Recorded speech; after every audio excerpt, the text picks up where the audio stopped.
ইরানে যুক্তরাষ্ট্র ও ইসরায়েলের যৌথ আগ্রাসনকে ক্রুসেড বা ধর্মযুদ্ধ হিসেবে ঘোষণা করেছে চেচেন বাহিনী। তারা সরাসরি ইরানের পাশে লড়াই করার প্রতিশ্রুতি দিয়েছে, যা তারা জিহাদ হিসেবে আখ্যায়িত করেছে। মূলত রাশিয়ার স্বায়ত্তশাসিত চেচনিয়া প্রদেশের আধা সামরিক বাহিনী কাদিরোভসি এই গেরিলা দল পরিচালনা করে। রুশ প্রেসিডেন্ট ভ্লাদিমির পুতিনের ঘনিষ্ঠ সহযোগী রমজান কাদিরোভের নেতৃত্বে থাকা এই বাহিনী বিভিন্ন আন্তর্জাতিক যুদ্ধে অংশ নেয়। ড্রোন অপারেশন ও স্নাইপার হামলায় তারা বিশেষ দক্ষ। ইউক্রেনের বিরুদ্ধে চলমান যুদ্ধে রাশিয়াকে বড় সামরিক সহায়তা দিয়েছে তারা।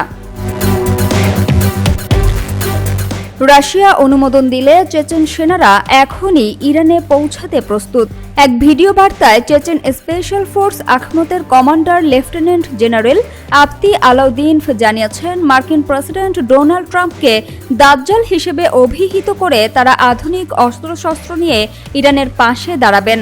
পাশাপাশি চেচেন প্রধান রমজান কাদিরোভ পুরো মুসলিম বিশ্বকে ঐক্যবদ্ধ হওয়ার আহ্বান জানিয়েছেন।